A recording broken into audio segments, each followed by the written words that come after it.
वर्तमान समय में न केवल भारत बल्कि दुनिया ऑयल और गैस के संकट से गुजर रही है, लेकिन कहा जाता है कि संकट ही जो है वो इनोवेशन को जन्म देता है, संकट ही नए अवसरों को जन्म देता है। और इसी संकट के दौरान चर्चा इस विषय पे हो रही है कि भारत को अपनी ऑयल की जरूरत को कम करने के लिए नए अल्टरनेटिव्स पर ध्यान देना चाहिए, जिसमें सबसे ज्यादा जो डिस्कशन हो रहा है वो एथेनॉल को लेकर हो रहा है। तो आज इस वीडियो में हम इसी पर विचार करेंगे। मेरा नाम है अक्षय और आपका स्वागत है दृश्याईएस चैनल के इस नए वीडियो में। तो चलिए वीडियो की करते हैं शुरुआत और सबसे पहले खबर देखते हैं कि हमारी खबर जो है वो चर्चा में आई क्यों है। तो खबर हमने देखा कि वर्तमान समय में आपको पश्चिम एशिया में, जो हमारा वेस्टर्न एशिया है, वहां पर संघर्ष की स्थिति देखने को मिल रही है और इसी की वजह से दुनिया भर में और भारत में तेल और गैस का संकट मौजूद है। और इसी कॉन्टेक्स्ट में अगर आप देखें तो बहुत सारे एक्सपर्ट्स जो हैं उनकी तरफ से सुझाव दिया जा रहा है कि भारत के पास ये एक मौका है कि भारत ब्राजील मॉडल को अपना करके, अभी ब्राजील मॉडल क्या है इस पर हम आगे बात करेंगे, लेकिन भारत ब्राजील मॉडल को अपना करके सेल्फ रिलायंस, खासतौर पर ऑयल के सेक्टर में सेल्फ रिलायंस हासिल कर सकता है।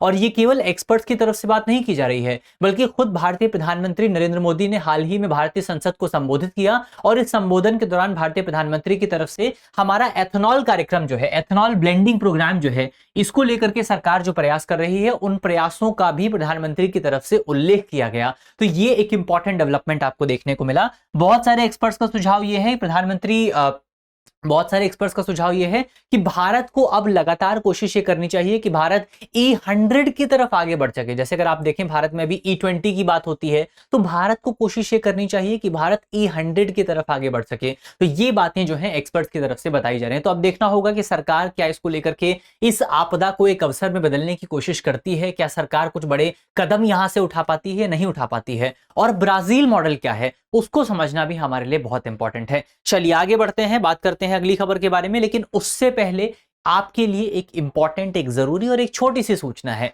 सूचना यह है कि अगर आप यूपीएससी की तैयारी कर रहे हैं तो हम आपकी तैयारी को और ज्यादा बेहतर बनाने के लिए, आपकी तैयारी को एक मजबूत नींव प्रदान करने के लिए एक बहुत ही शानदार कोर्स लेकर के आए हैं, जिसका नाम है studio GS foundation live online course. ये एक ऑनलाइन कोर्स है, यानी कि इसमें आप अपनी सहूलियत के मुताबिक कभी भी कहीं से भी रह करके पढ़ाई कर सकते हैं। और ये एक फाउंडेशन कोर्स है, यानी कि इसमें आपकी नींव को, बेसिक को मजबूत किया जाएगा। इसमें सारे सब्जेक्ट्स कवर होंगे, आपके प्रीलिम्स के भी सब्जेक्ट हैं, मेंस के भी सब्जेक्ट्स हैं, उनको बेसिक से लेकर के एडवांस लेवल तक कवर किया जाएगा, ताकि कोई भी सवाल आए तो उस सवाल को आप आसानी से सॉल्व कर सकें। इसके साथ साथ इस पूरे कोर्स में आपको 2 साल तक का करंट अफेयर का फ्री एक्सेस भी मिलेगा। 14 महीने में कोर्स खत्म हो जाएगा, 18 महीने तक आपकी कोर्स की वैलिडिटी रहेगी और 2 साल तक आप करंट अफेयर की तैयारी कर पाएंगे बिल्कुल फ्री में। इसके साथ आपको इस पूरे कोर्स में 10 प्रिंटेड कलर्ड नोट्स भी उपलब्ध कराए जाएंगे। और ये कोर्स का प्राइस बहुत कम है, मात्र 34,999 रुपए में पूरा कोर्स आपको मिल जाएगा। और इसमें भी अगर आपको लगता है कि प्राइस थोड़ा सा और कम होना चाहिए,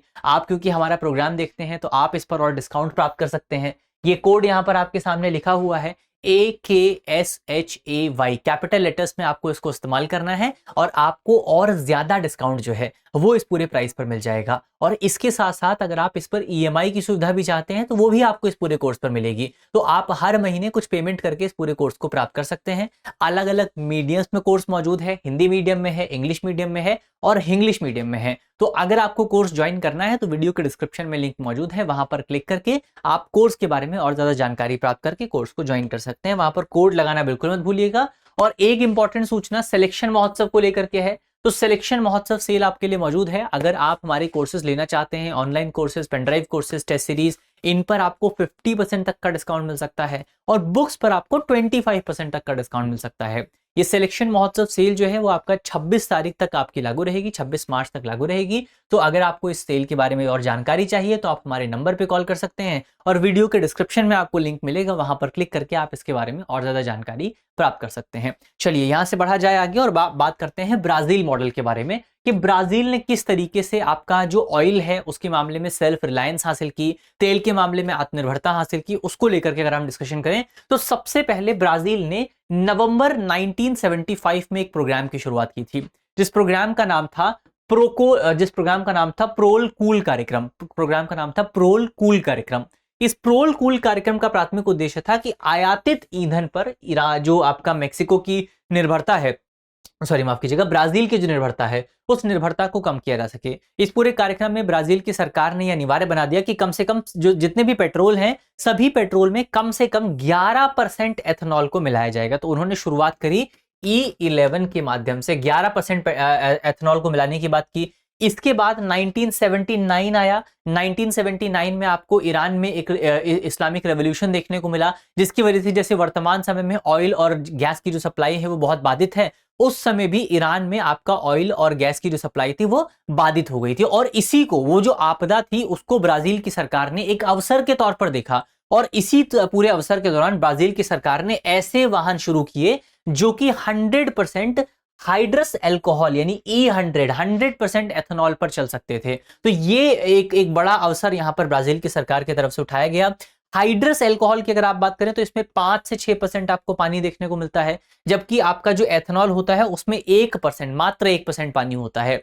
इसके बाद 1985 तक ब्राजील का जो घरेलू एथेनॉल प्रोडक्शन था वो 1200 करोड़ लीटर के आसपास पहुंच चुका था। 1200 करोड़ लीटर के आसपास जो है पहुंच चुका था। और वर्तमान समय में तो ब्राजील बहुत आगे निकल चुका है एथेनॉल के मामले में। उन्होंने अपने मॉडल को बहुत अच्छे से इंप्लीमेंट किया है। तो ये आप देखेंगे कि किस तरीके से आपका एक प्रॉब्लम आती है और उस प्रॉब्लम को ब्राजील ने कैसे सॉल्व किया है, वो हमारे लिए एक बड़ी उपलब्धि, वो हमारे लिए एक बड़ा इंस्पिरेशन के तौर पर काम कर सकता है। इसके अलावा ब्राजील में अब जो है आपका फ्लेक्स फ्यूल वाहनों की शुरुआत की गई है। फ्लेक्स फ्यूल वाहन क्या है? 2003 में इन वाहनों की शुरुआत की गई थी। 2003 में वाहन जो है ब्राजील में फ्लेक्स फ्यूल वाहनों को लॉन्च किया गया था। इन वाहनों की विशेषता यह है कि ये गैसोलिन सी यानी कि जो आपका सामान्य गैसेस होती हैं और E100 यानी कि एथेनॉल 100 दोनों पर काम कर सकते हैं। इनमें ऐसे सेंसर्स लगे होते हैं जो आपका गैस जो है या जो आपका जो भी ईंधन है उसको पहचान सकते हैं, उसकी क्वालिटीज को, उसकी विशेषताओं को पहचान सकते हैं और उसके हिसाब से अपनी प्रॉपर्टीज को एडजस्ट कर सकते हैं। तो अगर आप गैसोलीन सी का इस्तेमाल करते हैं तो भी ये अपने आप को एडजस्ट कर सकते हैं, और अगर आप उसमें E100 का इस्तेमाल कर सकते हैं तो भी ये अपने आप को एडजस्ट करके उसमें फ्यूल इंजेक्शन और स्पार्क टाइमिंग को एडजस्ट कर सकते हैं। तो इस तरह के जो आपकी जो वाहन है वो भी ब्राजील ने अपने देश में लॉन्च किए हैं। तो ये हमने ब्राजील की क्या उपलब्धि रही है वो देखी। वर्तमान समय में ब्राजील की अगर आप बात करें तो ब्राजील में वर्तमान समय में कुल ईंधन की जो खपत है वो 3492.4 करोड़ लीटर के आसपास है। आप देखिए कितनी बड़ी प्रगति जो है वो ब्राजील ने हासिल कर ली है। इसमें से अगर आप देखें E100 जो है ब्राजील में लगभग जो प्योर एथेनॉल का इस्तेमाल होता है लगभग आपका 2289 करोड़ लीटर जो है वो आपका प्योर E100 का इस्तेमाल होता है। गैसोलीन सी एथेनॉल की अगर आप बात करें तो इसमें 1202 करोड़ लीटर का इस्तेमाल होता है। गैसोलीन सी मिश्रण अगर आप देखें तो इसमें गैस है, इसमें आपका बेसिकली एथेनॉल मिश्रण होता है, लगभग आपका 27% मिश्रण आपको देखने को मिलता है, जो कि अब 30% के आसपास पहुंच चुका है। कुल ईंधन मिश्रण अगर आप देखें तो लाइट ड्यूटी वाहनों में 51.8% के आसपास पहुंच चुका है। यानी कि निष्कर्ष के तौर पर यह कहा जा सकता है कि ब्राजील के वाहनों में आधे से ज्यादा जो वाहन है वो अल्कोहल आधारित हैं। ब्राजील में आपके 51.8% जो व्हीकल हैं वो एथेनॉल का इस्तेमाल करते हैं। तो आधे से ज्यादा जो व्हीकल्स हैं वो पेट्रोल का इस्तेमाल नहीं करते हैं, वो या बहुत कम मिनिमम इस्तेमाल करते हैं। ये पॉइंट आपको याद रखना है। अब भारत की प्रगति की बात करते हैं कि भारत ने इस पूरे मामले में कितनी प्रगति हासिल की है। सबसे पहले अगर आप थोड़ा सा पीछे जाएंगे 2013-14 में तो भारत की जो एथेनॉल आपूर्ति थी वो 38 करोड़ लीटर के आसपास थी, और वर्तमान समय में ये बढ़ करके 1039 करोड़ लीटर के आसपास पहुंच चुकी है। अभी भी हम ब्राजील से बहुत ज्यादा पीछे हैं। ब्राजील और 1995 में 1200 करोड़ लीटर के आसपास था, 1200 करोड़ लीटर के आसपास। तो ये आपको याद रखना है। एथेनॉल प्रोडक्शन की बात करें कि भारत में एथेनॉल प्रोडक्शन के लिए कौन कौन से सोर्सेस का इस्तेमाल होता है, तो धीरे धीरे आपको जनरेशंस चेंज होती हुई नजर आएंगी। शुरुआत में अगर आप देखें 2017-18 के आसपास भारत में केवल सी हैवी मोलासेस का इस्तेमाल होता था एथेनॉल का प्रोडक्शन करने के लिए। 2018-19 के बाद बी हैवी मोलासेस, गन्ने का रस और सिरप का इस्तेमाल होने लगा। फिर इसके बाद धीरे धीरे अनाज आधारित उत्पादन भी आपको देखने को मिला, जैसे चावल, मक्का या खराब अनाज जो है, जो अनाज खराब हो जाता है उसका इस्तेमाल भी बेसिकली अब भारत में एथेनॉल प्रोडक्शन के लिए किया जाता है। इसके अलावा भारत में 2024-25 में कुल जो एथेनॉल प्रोडक्शन है वो हमने देखा, कुल जो एथेनॉल सप्लाई है वो 1039 करोड़ लीटर के आसपास है। इसमें से तकरीबन आपका 69% से ज्यादा जो उत्पादन है, लगभग 718 करोड़ लीटर का जो उत्पादन है वो अनाज के माध्यम से किया जाता है। तो ये एक इंपॉर्टेंट पॉइंट है जो कि यूपीएससी का स्टेटमेंट बन सकता है कि भारत में आधे से ज्यादा जो एथेनॉल का प्रोडक्शन होता है वो अनाज के माध्यम से होता है। 69% तक जो प्रोडक्शन होता है वो अनाज के माध्यम से होता है। इसमें भी अगर आप देखें तो मैक्सिमम उत्पादन मक्के और चावल के माध्यम से किया जाता है। मैक्सिमम उत्पादन भारत में एथेनॉल का मैक्सिमम उत्पादन जो है वो चावल और मक्के के माध्यम से होता है। तो ये आपको एक पॉइंट याद रखना है। चलिए यहां से आगे बढ़े आप। एक इंपॉर्टेंट पॉइंट हमारे लिए और है, वो है एथेनॉल और मेथनॉल के बीच में डिफरेंस क्या होता है, उसको भी हम एक बार देख लेते हैं। एथेनॉल और मेथनॉल के बीच में डिफरेंस अगर आप देखें, लगभग इनका चीजें सेम होती है, लेकिन अगर आप बेसिक में जाएंगे तो बहुत अलग आपको ये दोनों नजर आएंगे। Ethanol is the alcohol with ethylene group, इसमें एथिलीन ग्रुप के केमिकल्स होते हैं और इसमें मिथाइल ग्रुप के केमिकल्स आपको मिलते हैं। Ethanol is weaker acid, ethanol जो है वो आपका वाटर से ज्यादा कम एसिडिक होता है। इसके अलावा आपका मेथनॉल जो है वो स्लाइटली एसिडिक होता है, यानी कि वाटर से थोड़ा सा ज्यादा एसिडिक होता है। तो जो मेथनॉल है वो आप उसको एक एसिड ही मान सकते हैं, तो वो एसिड ही होता है, केमिकल होता है जिसका इस्तेमाल दूसरे केमिकल्स बनाने के लिए किया जाता है। इसके अलावा मेथनॉल जो है वो आपका बेवरेज अल्कोहल है। एथेनॉल जो है, माफ कीजिएगा, एथेनॉल जो है वो बेवरेज अल्कोहल है। बेवरेज अल्कोहल का मतलब ये हुआ कि सामान्यतः जो शराब, जो अल्कोहल हम कंज्यूम करते हैं वो एथेनॉल होती है। मेथनॉल को आप कंज्यूम नहीं कर सकते, ये बेसिक सा डिफरेंस है। मेथनॉल को आप कंज्यूम नहीं कर सकते हैं क्योंकि मेथनॉल आपका एसिडिक बहुत एसिडिक होता है। मेथनॉल एक आप कह सकते हैं पॉइजन होता है एक तरीके से, ये बहुत खतरनाक हमारे लिए साबित हो सकता है।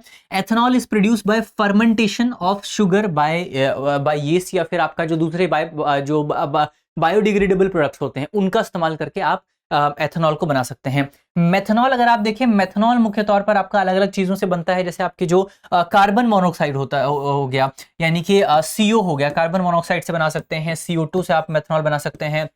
इसके अलावा आप जो है हाइड्रोजन से मेथनॉल बना सकते हैं। मीथेन से भी, नेचुरल गैस से भी मेथनॉल जो है वो बनाया जाता है। तो ये कुछ इंपॉर्टेंट पॉइंट आप याद रख सकते हैं कि मेथनॉल कैसे बनता है और एथेनॉल कैसे बनता है। एथेनॉल जो है वो आपका बायोडिग्रेडेबल प्रोडक्ट्स को के फर्मेंटेशन से बनता है, और जो मेथनॉल है वो इन चीजों से बनता है। आप कार्बन मोनोऑक्साइड से बना सकते हैं, कार्बन डाइऑक्साइड से, हाइड्रोजन से, मीथेन से बना सकते हैं। तो ये चीजें जो है वो आपका इस्तेमाल की जाती है मेथनॉल को बनाने के लिए। इसके अलावा जो एथेनॉल है ये सामान्यतः शराब ही होती है। तो जब आप शराब पीते हैं तो आपको थोड़े से चक्कर आने लगते हैं, इस तरीके की चीजें आपको देखने को मिलती हैं। तो ये एथेनॉल से आपको देखने को मिलता है। लेकिन हमारा जो बॉडी है, हमारा जो शरीर है, शरीर का जो अपना मैकेनिज्म है वो अपने अपने लिहाज से इसको एडजस्ट कर सकता है। लेकिन जो मेथनॉल है, मेथनॉल हमारे शरीर के लिए बहुत डेंजरस होता है। अगर आप 1 टेबल स्पून का आधा हिस्सा भी मेथनॉल जो है कंज्यूम करते हैं तो ये आपको ब्लाइंड कर सकता है, ये आपके अंदर अंधापन पैदा कर सकता है। तो ये भी बहुत बड़ी प्रॉब्लम जो है मेथनॉल जो है। मेथनॉल क्या है?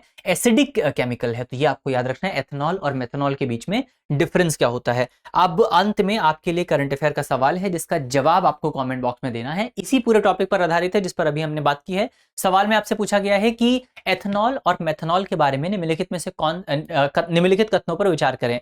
पहला स्टेटमेंट है एथेनॉल पेय पदार्थों में इस्तेमाल होता है। दूसरा, मेथनॉल का सेवन सुरक्षित है। तीसरा, एथेनॉल किण्वन से बनता है। चौथा, मेथनॉल विषैला होता है।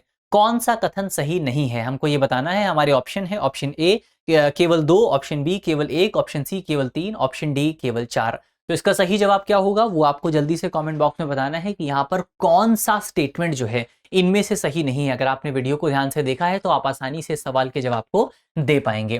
तो इसी नोट के साथ करते हैं आज की अपनी वीडियो को समाप्त, और मुझे उम्मीद है कि इस वीडियो में हमने जितने भी इंपॉर्टेंट टॉपिक डिस्कस किए हैं वो टॉपिक आपको समझ में आए होंगे। अगर आपको वीडियो अच्छी लगी है तो वीडियो को लाइक कीजिएगा, वीडियो को शेयर कीजिएगा अपने दोस्तों के साथ, अपने साथियों के साथ, और अगर आप हमारे चैनल पर नए हैं तो चैनल को सब्सक्राइब करना बिल्कुल मत भूलिएगा। मिलते हैं आपसे अगली वीडियो में, तब तक के लिए अपना ख्याल रखिए, ध्यान रखिए, पढ़ते रहिए। धन्यवाद। अब एग्जाम की तैयारी को और बेहतर करने के लिए हमारे चैनल को लाइक, शेयर और सब्सक्राइब करना ना भूलें।